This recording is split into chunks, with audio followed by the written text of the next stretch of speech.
네, 안녕하십니까. 스카이 인베스트먼트 백능맹입니다. 이번 발표 기업은 SK오션 플랜트입니다. 목차는 뭐, 이렇게 되고요. 발표 시작하겠습니다. 매출 구조는 플랜트 특수선, 후육강관, 조선, 수리개조, 기타 이렇게 나눠져 있는데, 주요 사업부는 플랜트와 특수선 정도로 보시면 될 것 같습니다. 예전에는 후육관관 쪽 매출도 꽤 비중이 컸는데, 점차 플랜트 쪽 매출이 크게 올라오면서 후육관광 비중은 크게 줄었습니다. 주 사업 내용 중 하나는 해상풍력 하부 구조물 쪽 공급을 하고 있습니다. 특히 고정식 해상풍력 공급 범위에서 이제 자켓 타입으로 집중해서 공급을 하고 있고요. 이제 SK 오션 플랜트에서 생산 가능한 제품은 모노파일이나 자켓 타입 뭐 이렇게 다 가능하나 지금 주력으로 밀고 있는 건 자켓 타입입니다. 자켓 타입은 요 두 개랑 그다음 요거는 이제 해상 변전소로 쓰이는 자켓입니다. 일단 해상 풍력에 대해서 일단 간단히 체크하고 넘어가면은 일단 7메가와트급 터빈에 들어가는 모노파일 한기 제원이 65m에 무게가 865톤이었는데요. 근데 이게 부유식으로 갈수록 또 깊어질수록 이게 무게가 점차 증가하고 있습니다. 근데 이 무게 때문에 운송에 큰 비용이 소모가 되고 더 커질수록 장거리 운송에 대한 비용이 크게 증가하기 때문에 이 하부 구조물에 대한 지역별 블록화가 강하게 나타날 거라고 이제 전망을 하고 있고요. 이에 대해서 이제 공급망이 이미 많이 형성된 유럽을 제외하고 미국, 아시아의 신규 시장에서 급증하는 해상 풍력 설치량을 충족시킬 만한 하부 구조물의 공급 부족 현상이 나타날 개연성이 크다고 합니다. 실제로 이제 최근에 나온 레포트 중에 그 미국 쪽에서 오스테드 해상 풍력 하부 구조물을 제때 수급 못 받아가지고 이제 그 페널티를 먹었다 이런 레포트가 나왔고요.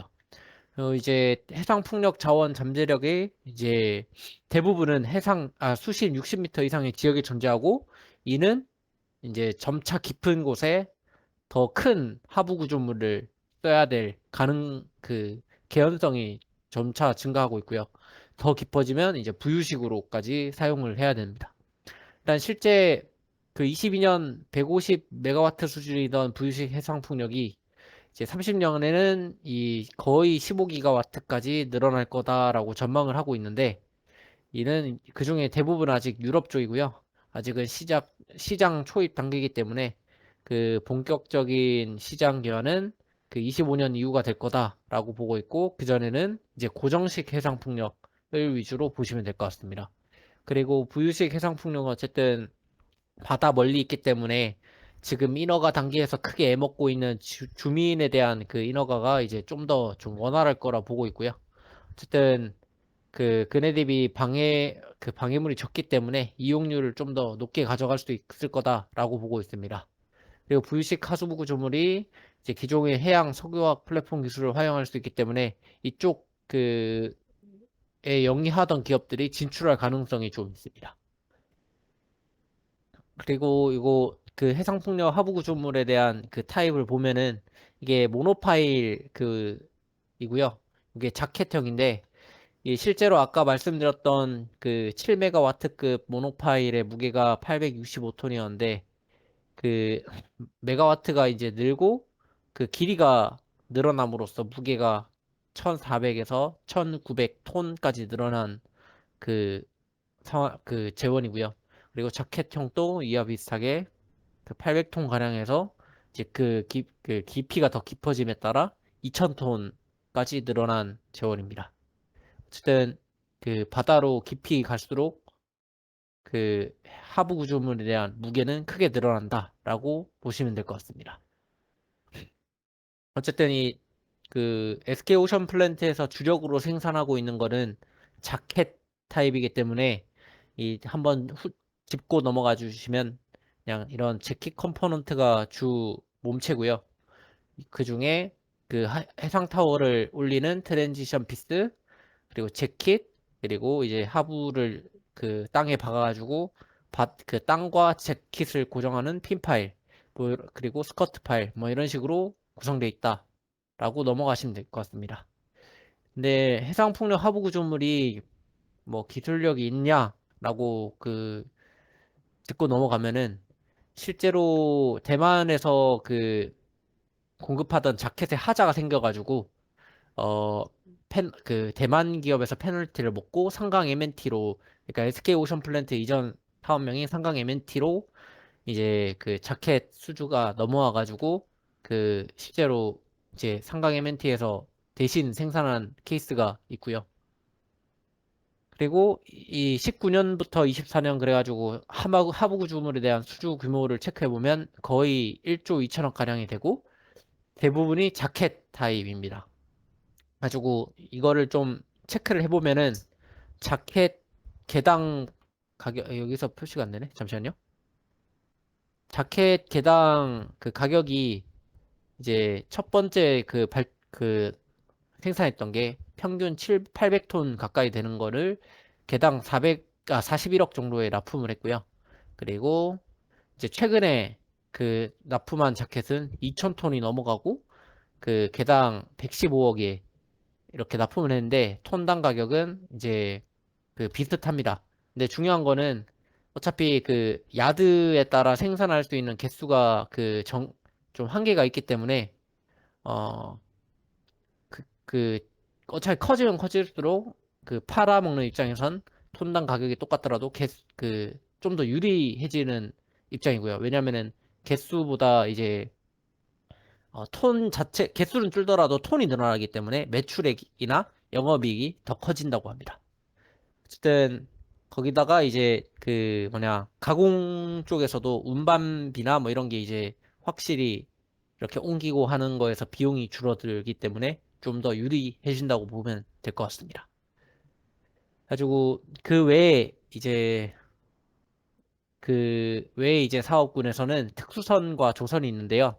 특수선 쪽에는 이제 군함 쪽을 납품을 했는데 최근에 이제 울산급 벤치 3번 호위함인 2번, 3번, 4번 함을 수주 받았는데 이게 1번 함부터 6번 함까지 총 6대를 생산하는 배를 이제 SK 오션 플랜트 쪽에서 3대를 수주 받았습니다.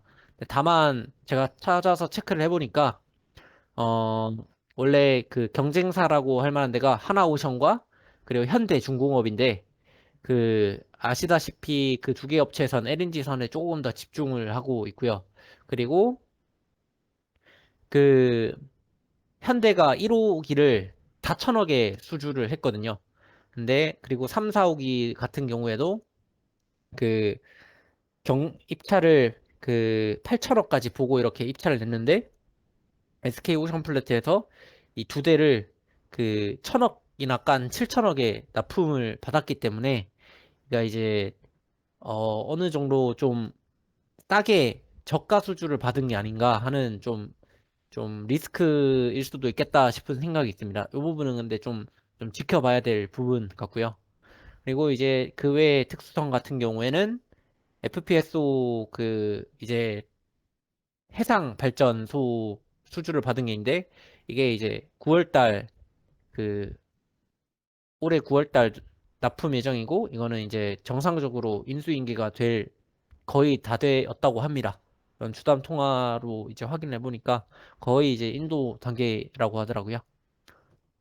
그리고 이제 수주 현황이랑 이제 뭐 이런 걸 체크해 보면은 해상 플랜트 같은 경우에 점차 조금씩 늘어나다가 21년도에 대만 쪽 수주가 터지면서 크게 늘었고요. 특히 22년 3월 달에 52기에 대한 자켓 수주가 터져가지고 크게 늘었고, 이제 납품을 하면서 점차 줄었습니다.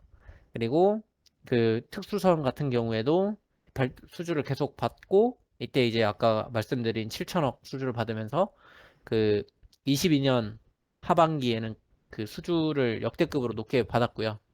그리고 이제 뒤에 설명드리겠지만 앞으로 이제 풍력 쪽으로 수주가 좀 더 터질 예정입니다. 그걸 체크해 보면은 이제 대만 시장인데요. 따개로 대만 시장이 그 대만 시장에서 SK 오션 플랜트가 총 545기 하부 구조물 중에 이제 172기를 수주받았는데 이 중에 이제 자키 타임만 체크를 해보면은 점유율을 40%로 이상 이제 이게 이제 좀 더 수주를 받고 싶어도 이제 생산에 캐파가 한계가 있기 때문에 좀 더 받지 못한 그 그런 케이스라고 합니다. 그래가지고 대만 시장 같은 경우에 2라운드까지 5.4기가와트가 공급 예정인데 지금 대부분이 이제 공급이 완료됐고 아직 이제 올해 25년까지 21기 수주가 남은 상황이고요. 거기에 더해서 올해 하반기에 26년에서 27년 그 연 1.5 기가와트 물량의 이제 발주가 남아 있는 상황입니다. 이게 이제 20년에서 25년 발주가 1기가와트 거의 그 정도 공급이 됐고 이제 이때부터는 라운드 3부터는 거의 1.5기가와트이기 때문에 시장이 좀 더 커진다라고 보시면 될 것 같습니다. 가지고 회사에서는 예상으로는 이번 이 라운드 2에서 남은 개수랑 그 라운드 3 스테이지 1에서 나올 발주 총 자켓 개수가 100개일 거다라고 이제 추측을 하고 있고요. 그리고 이제 그 외 시장에서는 그 일단 국내 시장을 체크해 보자면은 일단 국내 서해안에 적합한 설치 형태가 이제 제가 이런 레포트 같은 거를 찾아보니까 그 모노파일보다는 자켓과 트라이포드를 이렇게 얘기를 하는데 이 한 곳에서는 일단 자켓을 그 언급하고요. 한 곳에서는 경제적인 이유로 이제 기술적인 면에서는 트라이포드랑 자켓인데 그 경제적인 면에서 이제 뭐 그 트라이포드다라고 이렇게 결론을 낸 그 이런 레포트가 있었고요. 네, 이런 거는 이제 좀 더 잘하는 게 SK 오션 플랜트가 좀 강점이 있다. 그렇기 때문에 서해안에 이제 신한 발전 단지가 좀 나올 곳에 좀 경쟁력이 있지 않나 싶고요. 그리고 어, 이 최근에 분산 에너지 활성화 특별법이 통과되면서 울산 쪽 그 1.5기가와트 그 발전 단지가 이제 구성 중이었던 그 울산 쪽 귀신고래 그 해상풍력 발전 단지 같은 경우에 실제로 이제 좀 인허가가 좀 통과가 되고 있는 실정이라고 합니다. 그러니까 이제 이게 발전 사업 인허가 그거는 이제 통과했고 뭐 주민 뭐 인허가 뭐 이런 단계가 좀 남아 있는 걸로 알고 있습니다. 어쨌든 그 울산 쪽도 이제 시장이 개화가 되면은 그 장점이 뒤에 이게 제가 이게 뒤에 내용을 넣었는데 뒤에 설명을 또 드리도록 하겠습니다. 그리고 이제 그 국내 시장 같은 경우에 좀 체크를 해보면은 일단 서해안에 3기가와트 그리고 남해안에도 4.5기가와트 그리고 울산 쪽에도 부유식을 포함한 4기가 그리고 이제 중부 이제 건에도 이제 2기가 가까이 다 되고 이제 이게 그 착공 예정 연도가 당연히 미뤄질 거라고 보고 있지만 어쨌든 20년도 중후반에 이렇게 집중돼 있기 때문에 초중반에 좀 집중돼 있고 실제로는 이제 좀 더 미뤄지면은 뭐 중반, 중후반 이렇게 될 거라고 보면 그 앞으로의 국내 시장만 해도 꽤나 큰 그 업사이드를 보여줄 거라 기대하고 있습니다. 그리고 일본 시장인데요. 일본 시장에서도 이제 해상풍력 프로젝트를 30년간 10기가와트 공급하겠다라고 이제 그 정책을 내놓았고요. 경제산업성에서. 가지고 그 이거는 이제 SK 오션 플랜트에서 일본 시장을 그 30년까지 어느 정도 나올 거라고 그 내놓은 목표치인데 어쨌든 10기 그 비슷한 수치를 적어놨습니다. 어쨌든 일본에서도 체크를 해보면은 그 실제로 공급된 곳은 몇 개였고 거의 그 이제 유망이나 준비 지대에 지금 준비를 하고 있다고 보시면 될 것 같습니다. 그리고 SK 오션 플랜트에서 일본 쪽으로 일본 시장에 그 실제 뭐 납품한 레퍼런스가 있기 때문에 좀 그 경쟁력 어느 정도 있지 않나라고 생각을 했습니다. 그리고 그 외에 이제 미국 쪽인데요. 미국에서도 그 꽤 많은 해상풍력 단지가 준비되어 있는데 저번 발표에서 말씀드렸다시피 미국 쪽 동부 쪽에 집중된 그 해상풍력 프로젝트고요. 그리고 SK 오션 플랜트에서 이번에 그 미국 전시회 쪽에 참여를 해가지고 뭐 제품 선보였다고 하는데 실제로 그 납품까지 이어질지는 좀 지켜봐야 될 것 같습니다. 가지고 그 외에 이제 성장성으로는 불식 하부 구조물을 지속적으로 개발하고 있다는 건데요. 그 실내로 이제 SK 이런 그 지금 영상이긴 한데 그냥 영상에 대해서 드리자면은 그 실증 사업이나 아니면 그 테스트를 SK 에코플랜트와 포스코 등에서 이제 같이 했는데 아시다시피 SK 에코플랜트는 SK 오션플랜트의 모회사입니다. 그렇기 때문에 이제 그 하부 구조물 납품할 가능성이 무지막지하게 크고요. 그 실제로 이제 오션 플랜트에서는 고성의 신규 그 캐파를 늘린 이유가 부유식 해상풍력 하부 구조물을 짓기 위해서입니다. 그리고 이제 투자 포인트 중 하나가 이제 하부 구조물 진짜 감당 가능한가에 대한 건데요. 아, 그러니까 아까 말씀드렸다시피 그, 그 미국에서 하부 구조물 공급 지연 때문에 진짜 그 손상 처리 예고가 됐다는 레포트입니다.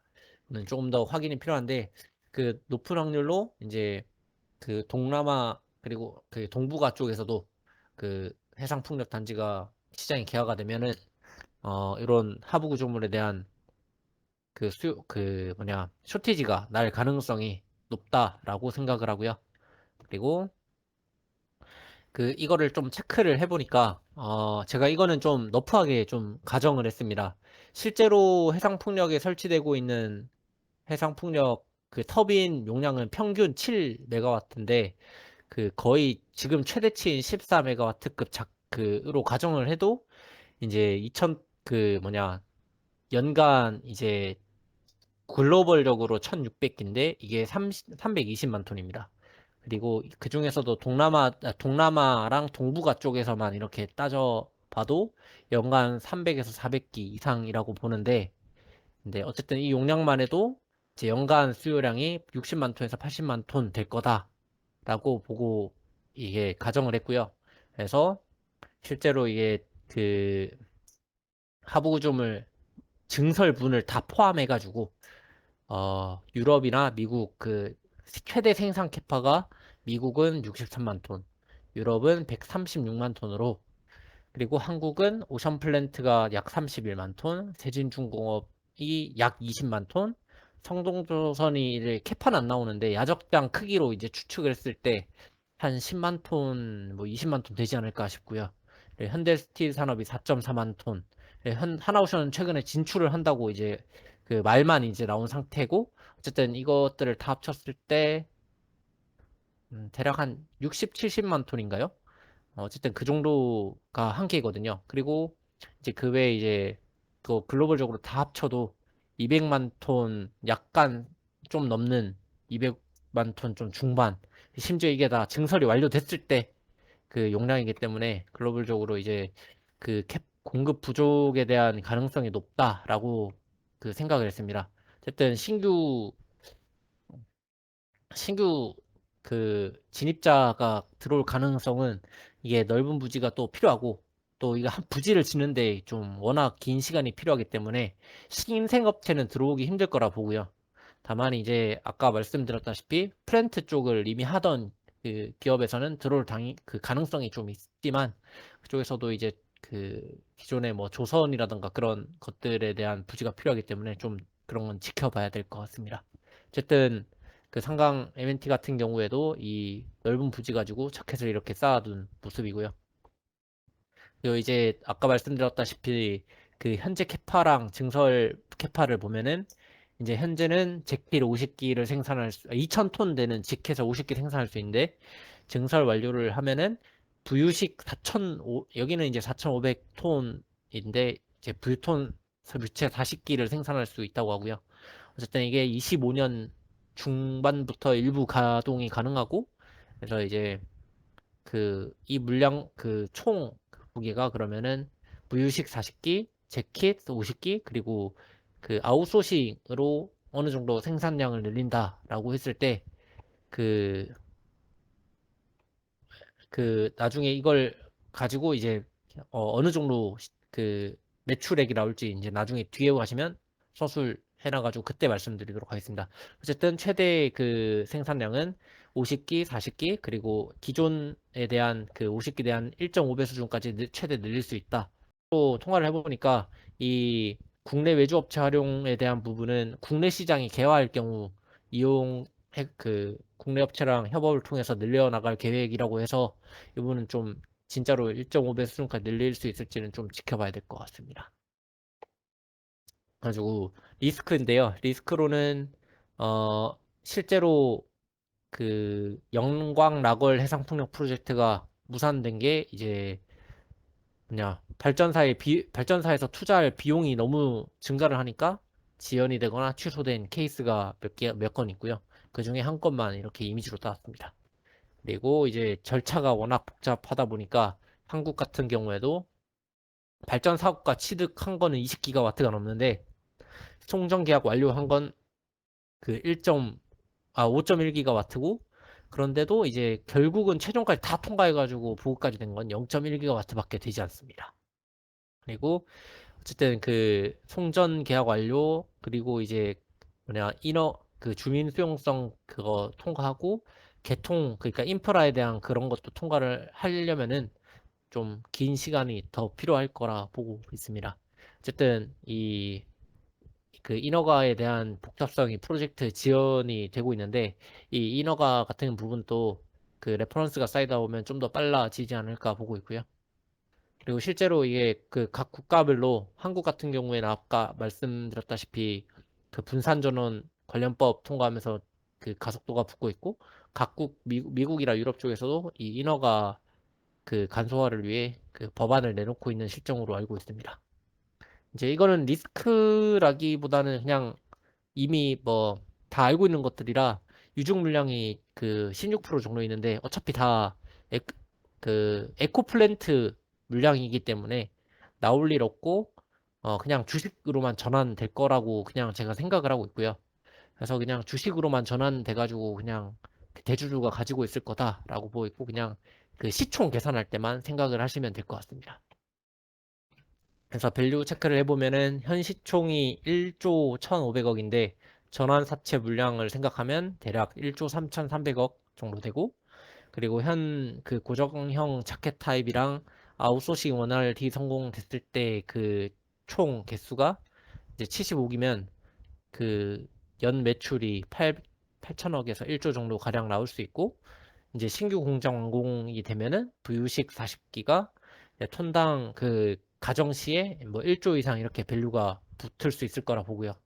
거기에 이제 특수선 및 관광사업부에서 나오는 매출액까지 하면은 어쨌든 그 여기 뉴스 기사에서 이렇게 회사에서 말한 것 같긴 한데 여기서 연매출 목표가 이제 2조 5천억 원 정도라고 하니 그 정도 만약에 그 최대 매출액이 2.5조 그렇게 나오면은 그 OP 10%에서 15% 정도 이렇게 그 최근에 이제 영어 레버리지가 되면서 그 정도 달성을 하고 있거든요.